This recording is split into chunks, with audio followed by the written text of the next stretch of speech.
वज़ीर-ए-आज़म नरेंद्र मोदी का बयान, तरक्की याफ्ता भारत बनाने के लिए मेक इन इंडिया की तोसी ज़रूरी। वज़ीर-ए-आज़म ने मंगलुरु में मुख्तलिफ तरक्याती मंसूबों का किया इफ्तिताह और रखा संग बुनियाद।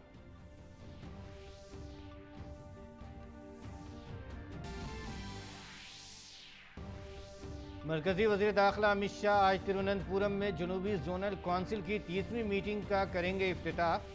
जनूबी रियासतों के वज़राए आला, अंडमान निकोबार जज़ायर के लेफ्टिनेंट गवर्नर और लक्षद्वीप के एडमिनिस्ट्रेटर भी मीटिंग में करेंगे शिरकत।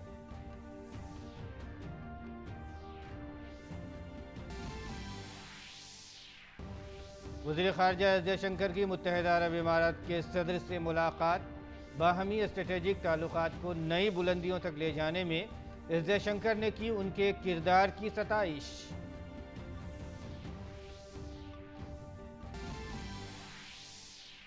बरतानिया को पीछे छोड़कर भारत बना दुनिया की 5वीं बड़ी मईशत।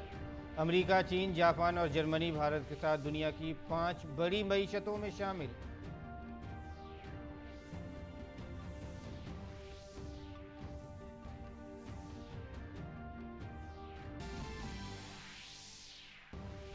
रूस के गाज़प्रोम ने तेल के रसाव और उसकी देखभाल के काम का हवाला देते हुए नॉर्ड स्ट्रीम 1 गैस की सप्लाई पर लगाई पाबंदी।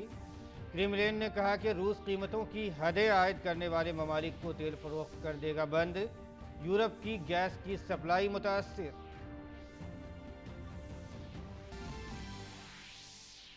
और एशिया कप पूल ए के आखिरी मुकाबले में पाकिस्तान ने हांगकांग को रिकॉर्ड 155 रन से दी शिकस्त।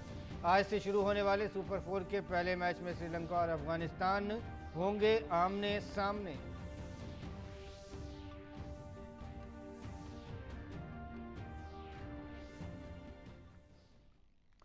नाज़रीन आदाब, सुबह 9 बजे के उर्दू खबरनामे में आपका खैर मकदम है। मैं हूं आपके साथ मसरूर फैजी और आइए अब खबरों पर तफसील के साथ नजर डालते हैं।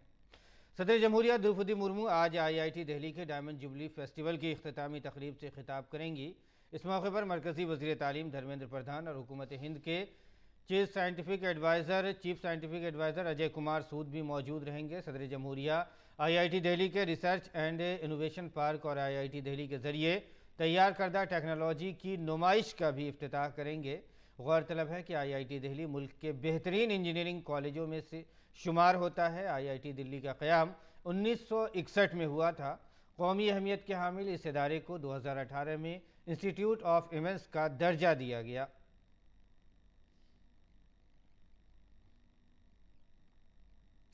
और वज़ीर-ए-आज़म नरेंद्र मोदी ने कल कर्नाटक के जनूबी कन्नड़ ज़िले में मंगलुरु के कई तरक्याती मंसूबों का संग बुनियाद रखा और तकमील शुदा स्कीमों को कौम के नाम वक्फ किया।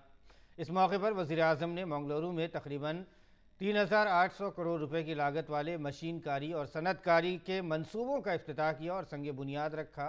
वज़ीर-ए-आज़म ने न्यू मंगलुरु पोर्ट अथॉरिटी के ज़रिए चलाए जा रहे कंटेनरों और दीगर माल मैनेजमेंट के मकसद से गोदी नंबर 1-14 की मैकेनाइजेशन के लिए 280 करोड़ रुपए से ज़्यादा की लागत वाले प्रोजेक्ट का भी इफ्तिताह किया।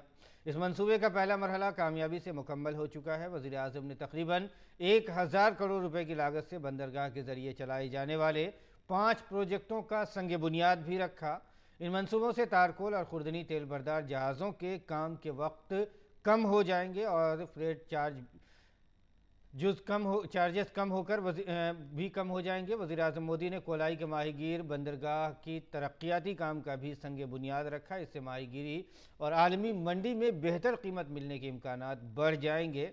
इसके अलावा वज़ीर-ए-आज़म ने मंगलुरु रिफाइनरी और पेट्रोकेमिकल्स लिमिटेड के ज़रिए चलाए जाने वाले BS6 अपग्रेडेशन प्रोजेक्ट और सी वाटर डी सैलिनेशन प्रोजेक्ट का भी इफ्तिताह किया। BS6 अपग्रेडेशन प्रोजेक्ट की लागत तकरीबन 1,830 करोड़ रुपए है। और इस मौके पर वज़ीर-ए-आज़म नरेंद्र मोदी ने कहा कि ये प्रोजेक्ट कर्नाटक में तिजारत, कारोबार और सनत को मज़ीद तक़वियत देंगे और कारोबार करने में आसानी को मज़ीद इससे तक़वियत मिलेगी। इन प्रोजेक्ट से कर्नाटका में व्यापार, कारोबार को, उद्योग को और ताकत मिलेगी, ईज ऑफ डूइंग बिजनेस को बल मिलेगा। विशेष रूप से वन डिस्ट्रिक्ट वन प्रोडक्ट के तहत विकसित किए जा रहे कर्नाटका के किसानों और मछुआरों के उत्पादों को अंतर्राष्ट्रीय बाजारों तक पहुंचाना और आसान होगा। वज़ीर-ए-आज़म ने कहा कि भारतमाला प्रोजेक्ट सरहदी रियासतों से सड़कों के नेटवर्क को मजबूत कर रहा है और साहिल इलाकों को सागरमाला प्रोजेक्ट के जरिए बिजली मिल रही है। भारतमाला से सीमावर्ती राज्यों के रोड इंफ्रास्ट्रक्चर को सशक्त किया जा रहा है, तो कोस्टल इंफ्रास्ट्रक्चर को सागरमाला से शक्ति मिल रही है।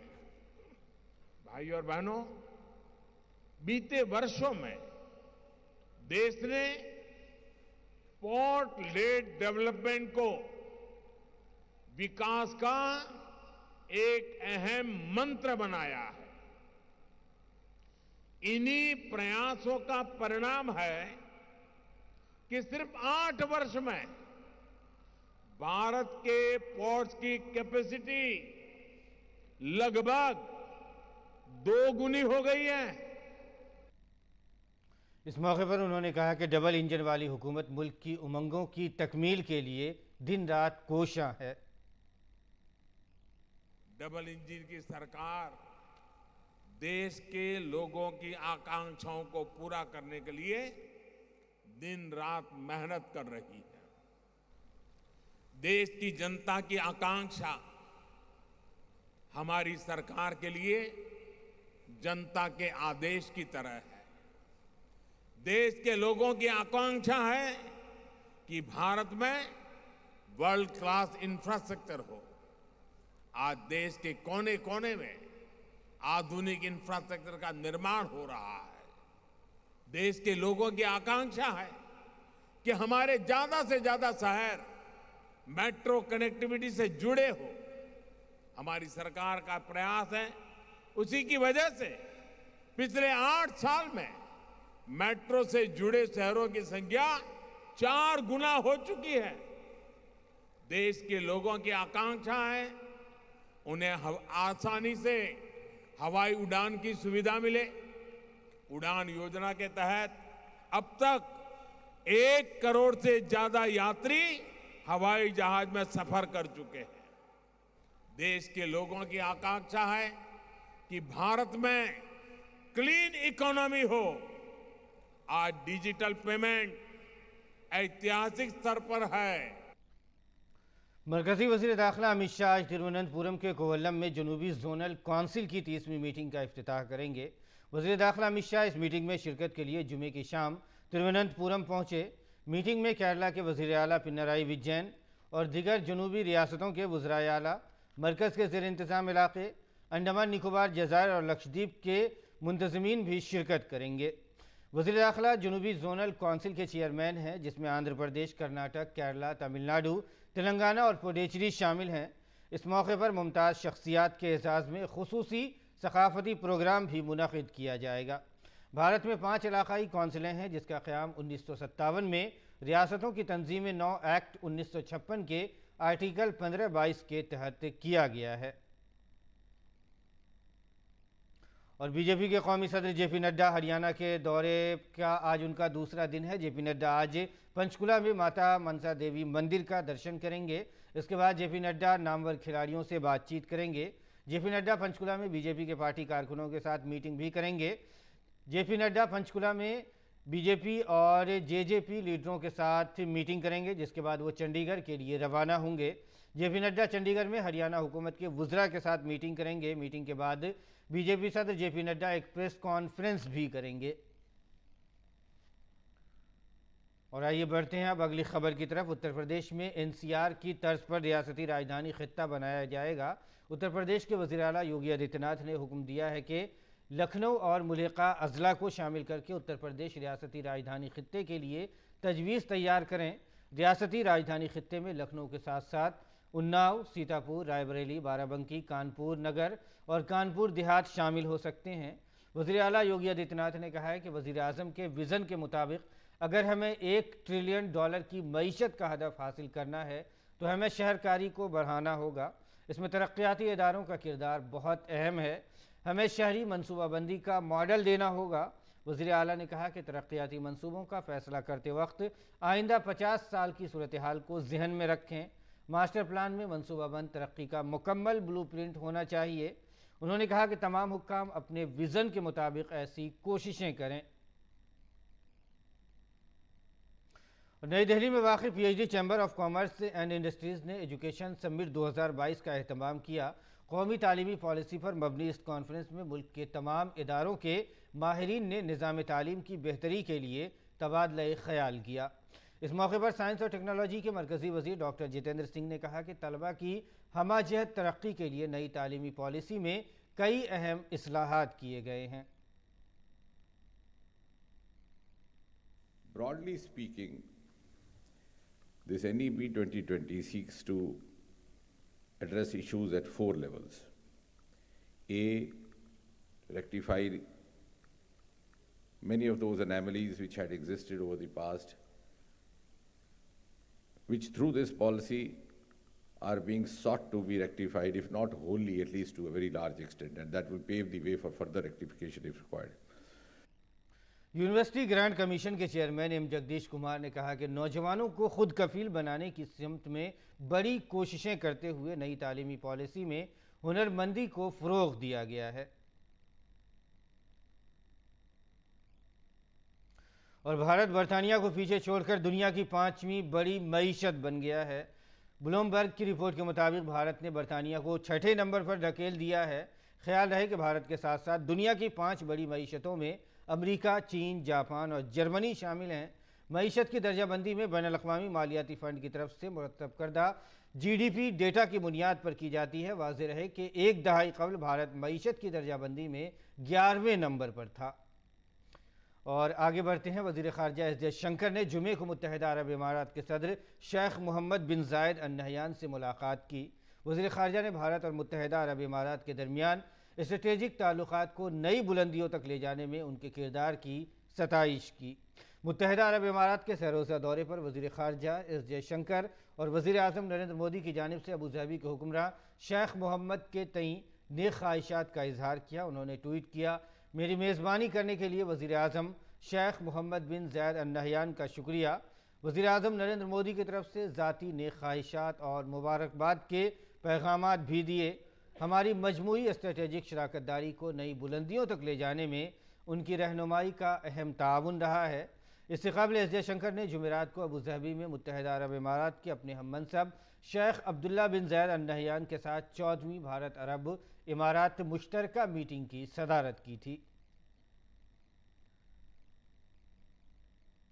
और ख़बर उत्तर प्रदेश के बाराबंकी से है। बाराबंकी में एक दर्दनाक हादसा पेश आया है। बहराइच के रुपेडीह से गोवा जा रही एक डबल डेकर बस को तेज़ रफ्तार ट्रक ने पीछे से टक्कर मार दी है। इसमें 4 अफराद के हलाकत की खबर आ रही है। इस हादसे में कई अफराद ज़ख्मी भी हो गए हैं। ज़ख्मियों को ज़िला अस्पताल में दाखिल कराया गया है। तमाम महलूकीन नेपाली बाशिंदे हैं। नाज़रीन, सबका साथ, सबका विकास और सबका विश्वास के तस्वुर को हकीकत की शक्ल देने और मुल्क के तमाम इलाकों को मसावी तरक्की से जोड़ने के लिए मोदी हुकूमत ने 2018 में ख्वाहिशमंद ज़िला प्रोग्राम यानी एस्पिरेशनल डिस्ट्रिक्ट प्रोग्राम के नाम से एक मंसूबे का आगाज़ किया था।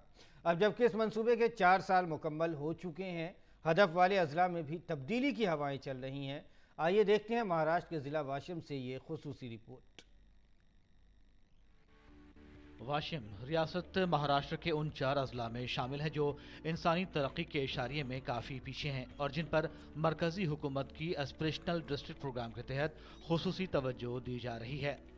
सेहत से मुतालिक मेयारात में बेहतरी को यकीनी बनाने के लिए यहाँ तपेदिक यानी ट्यूबरक्लोसिस और फेफड़े से मुतालिक बीमारियों पर निगाह रखने के लिए खुसूसी टीमों की तश्कील की गई है और इस जानिब तिब्बी सरगर्मी को भी रफ्तार दी गई है। आकांक्षी जिले के लिए ये जो वैन एक्सरे वैन मिली 2021 में 21 से लेकर अभी तक हमने 6000 पेशेंट चेक किए, उसमें 311 पेशेंट पॉजिटिव निकले। सबको हमने ट्रीटमेंट दिया चालू है और सबको सुधारना अच्छी तरह की है इसमें, और ये पेशेंट के लिए बहुत फ़ायदेशीर वैन है। लोगों को कहीं जाने की ज़रूरत नहीं, हम वहाँ जाकर उनका एक्सरे निकालते और उनको ट्रीटमेंट चालू करते।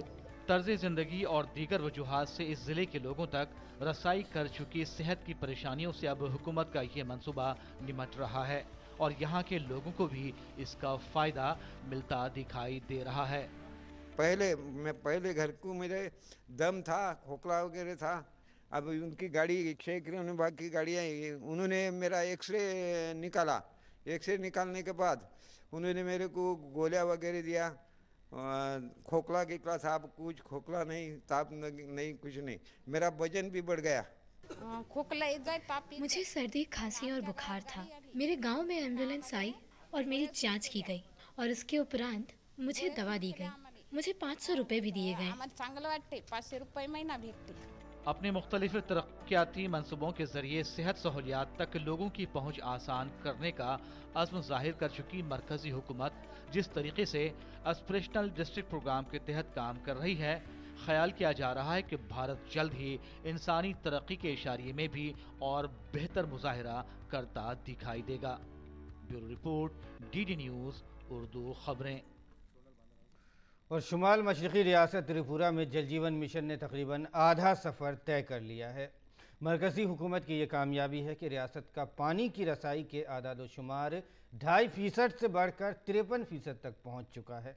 मगरबी त्रिपुरा के देवराम ठाकुर पंचायत एक पहचान है जहाँ हर घर नल से पानी दस्तयाब है। पेश हमारे नामा निगार धीरज कुमार की ये ख़ास रिपोर्ट। देवराम ठाकुर मगरबी त्रिपुरा की एक ऐसी पंचायत है जहां पानी की कोई कमी नहीं है। पंचायत में दाखिल होते ही चहल पहल दिखाई देने लगती है। खवातीन के चेहरों पर मुस्कुराहट ये बताने के लिए काफी है कि हर घर में पाइप के जरिए पानी की रसाई है। पंचायत के तमाम 600 घरों में पानी पहुंच चुका है। हम आज गर्व से कह सकते हैं, जहां पे 2.5% का कवरेज हमारा था पूरे स्टेट में, अभी हमें 53% तक हमने अचीव किया। और आपको ये जान के खुशी होगी कि और 60,000 से ज़्यादा कनेक्शन हमारा रेडी है। इलेक्ट्रिसिटी डिपार्टमेंट से ट्रांसफार्मर मिलने के बाद ही हम ये कमीशनिंग कर पाएंगे और हमारा आंकड़ा जो है वो 60% तक चला जाएगा। काजल मालाकर कहती हैं कि पहले गांव से 2 किलोमीटर दूर से पानी लाना पड़ता था। बहुत से चैलेंजेस का सामना करना पड़ता था, लेकिन घर वालों की परवरिश के आगे मजबूरी थी। अब अपने घर में पानी देखकर काजल के चेहरे पर खुशी का कोई ठिकाना नहीं है। ও আগে তো অনেক দূরেতে জল আনছি, এখন তো আমরা সবকিছু ঘরে পাইতে আছি, সব ঢুকাইছি আজকে 3-4 বছর মোদি जी आने পরে। सुभादे ने बहुत सी मुश्किलात बर्दाश्त की हैं। पहले इन्हें पानी के लिए दिन रात एक करना पड़ता था। अब घर तक पानी है तो खुद एतमादी आसमान पर है। আমরা জলের সমস্যা অনেক দীর্ঘ ধরে পাওয়া গেছে, 2 বছর ধরে জল পাওয়া গেছে আর কি। সবাই জল পাওনে আমরা খুশি, এই ঘরে ঘরে জল পাওয়া গেছে। देवराम ठाकुर में जद्दोजहद की कई कहानियां हैं, जहां खवातीन को पानी के लिए मुश्किलात से दो चार होना पड़ता था, लेकिन अब परेशानियों के दिन गुजर चुके हैं। नल से बहने वाले पानी ने जिंदगी को जोशो खरोश से भर दिया है।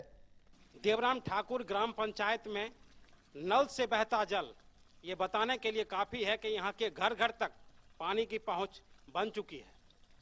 बात अगर महिलाओं की करें तो उन्हें काफ़ी सितम सहना पड़ता था पानी लाने के लिए, पानी जुटाने के लिए, लेकिन अब हर चेहरे पर, हर महिलाओं के चेहरे पर यह मुस्कान बताने के लिए काफ़ी है कि यहाँ पानी घर तक पहुँच चुका है। अपने सहयोगी पार्था के साथ मैं Dheeraj Kumar, DD news, west Tripura. और आइए अब बैनुल-अक़वामी खबरों पर नज़र डालते हैं। ताइवान के मामले पर अमेरिका और चीन के दरमियान कशीदगी में इजाफा होता जा रहा है। इसी सिलसिले में अमेरिका ने कल ताइवान के दिफा के लिए $110 करोड़ के नए दिफाई पैकेज का ऐलान किया है।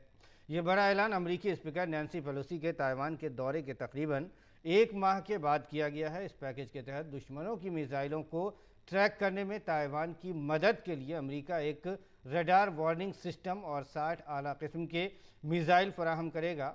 अमेरिका की ये मदद ताइवान के लिए बहुत अहम ख्याल की जा रही है। यूक्रेन रूस जंग के दरमियान हर रोज़ नई चीज़ें सामने आ रही हैं। इस सिलसिले में रूस से यूरोप को पाइप के जरिए गैस की सप्लाई पर एक बार फिर बहरान के बादल मंडला रहे हैं। रूस ने कहा है कि गैस के अखराज में कलीदी किरदार अदा करने वाला सिर्फ एक टरबाइन इंजन ही काम कर रहा है, इसलिए आने वाले दिनों में नॉर्ड स्ट्रीम 1 पाइपलाइन के जरिए गैस की सप्लाई में खलल पड़ सकता है।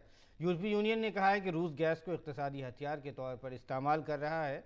गैस की फराहमी के बारे में रूस के ताज़ा बयान ने यूरोपीय ममालिक के लिए तशवीश में इजाफा कर दिया है, क्योंकि उन्हें सर्द मौसम के लिए गैस ज़ख़ीरा करके आगे के दिनों में रोज़ाना की बुनियाद पर ज़रूरत की गैस भी उन्हें नहीं मिल पा रही है।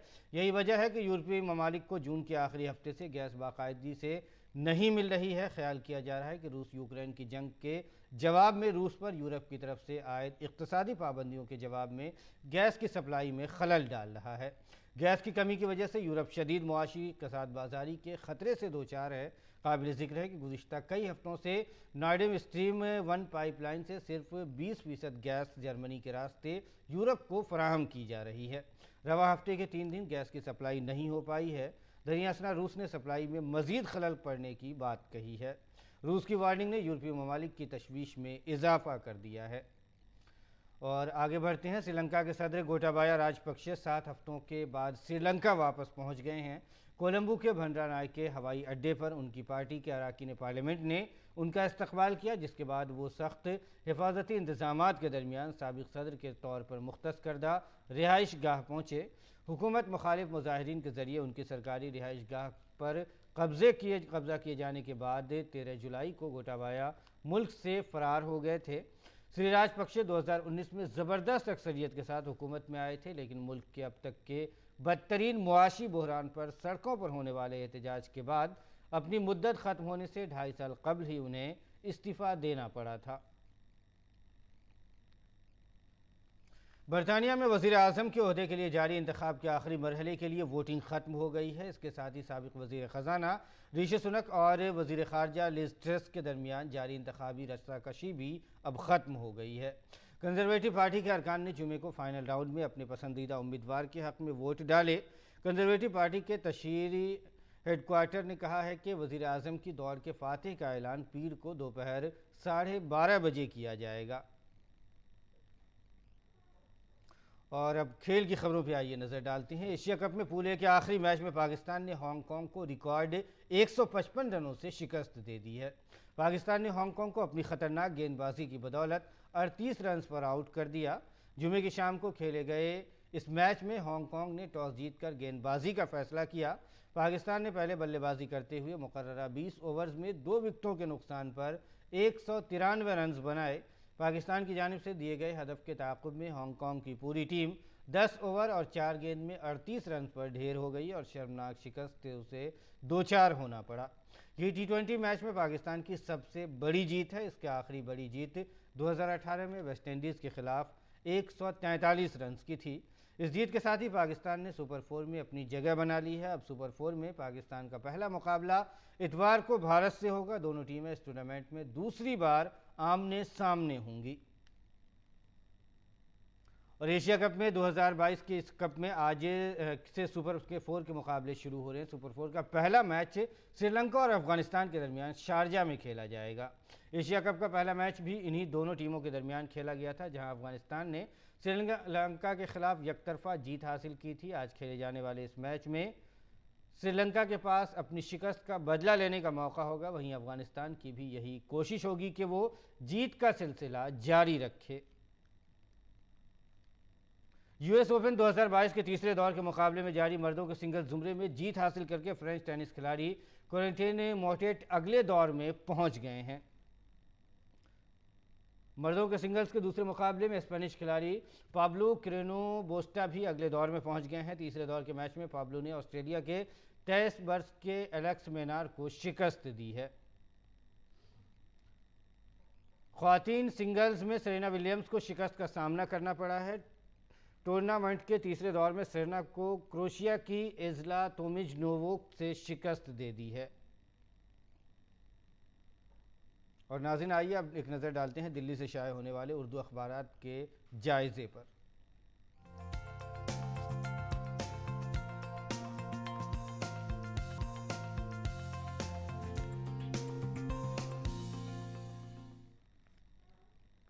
अखबारात के जायज़े में आइए सबसे पहले नज़र डालते हैं रोज़नामा इनकलाब की अहम सुर्खियों पर। रोज़नामा इनकलाब ने जो पहली अहम सुर्खी लगाई है वह है वज़ीर आज़म नरेंद्र मोदी ने INS विक्रांत को कौम के नाम वक्फ किया। और इस मौके पर वज़ीर आज़म ने कहा कि पूरा हिंदुस्तान केरला के साहिल पर एक नए मुस्तकबिल के तुलू होने का मुशाहिदा कर रहा है।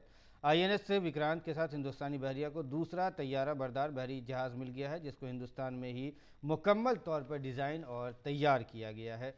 एक और ख़बर हम आपको दिखा देते हैं। सफ़े अव्वल पे एक आलमी सुर्खी को जगह दी गई है। अखबार ने अफ़गानिस्तान में हुए धमाके को, जो जुमे की नमाज में हुआ था, उसको अखबार ने लिखा है। अखबार ने लिखा है कि मस्जिद में धमाका, 20 अफराद जाँ बहक, एक महीने से भी कम वक्त में तालिबान के हामी दूसरे मजहबी पेशवा मुजीबुर रहमान अंसारी को निशाना बनाया गया। बाज़ ज़ख्मियों की हालत तशवीशनाक है।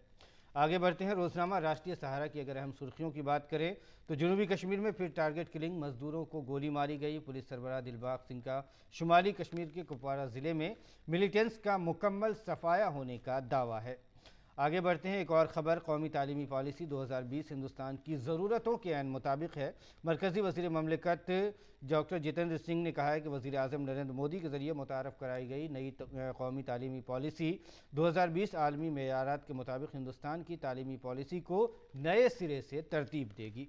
आलमी सफ़े की अगर सुर्खी की बात करें तो आलमी सफ़े पर एक अहम सुर्खी शाये की गई है। ट्रंप और उनके हामी जमहूरियत के लिए ख़तरा, ये कहना है अमरीकी सदर जो बाइडन का। उन्होंने कहा कि इंतहा पसंदी हामियों को जमहूरियत के लिए ख़तरा करार दिया। फिलाडेल्फिया में खिताब के दौरान अमरीकी सदर ने कहा है कि डोनाल्ड ट्रंप और उनकी मेक अमरीका ग्रेट अगेन मुहिम के हामियों को शदीद उन्होंने तनकीद का निशाना बनाया और उसे अमरीका के लिए ख़तरा करार दिया है। रोज़नामा हिंदुस्तान एक्सप्रेस की अगर बात करें तो अहम सुर्खियाँ जो शाये की गई है वह हिंद और मुत्तहिदा अरब इमारात सकाफ़ती कौंसिल फ़ोरम के क़याम पर मुत्तफ़िक़ हुए हैं। हिंदुस्तान और मुत्तहिदा अरब इमारात ने दोनों मुल्कों के दरमियान शराकत दारी को गहरा करने और आवाम से आवाम के ताल्लुकात को तक़वियत देने के लिए सकाफ़ती कौंसिल फ़ोरम के क़याम के मफ़ाहमत की याददाश्त यानी MOU पर दस्तखत किए हैं। आगे बढ़ते हैं। एक और अहम खबर जो है सेंसेक्स में इजाफा, निफ्टी में गिरावट दर्ज की गई है। साथ ही पीयूष गोयल अमेरिका के 6 रोज़े दौरे पर रवाना होंगे। तो नाज़रीन, ये था दिल्ली से शाये उर्दू के अखबारात का मुख्तसर सा जायज़ा। और आइए अब जान लेते हैं मुल्क के मौसम का क्या है मिजाज।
और मौसम की मालूमात के साथ ही नाज़रीन उर्दू ख़बरनामा फ़िलहाल इख्तिताम को पहुँचता है। इजाज़त दीजिए, आदाब।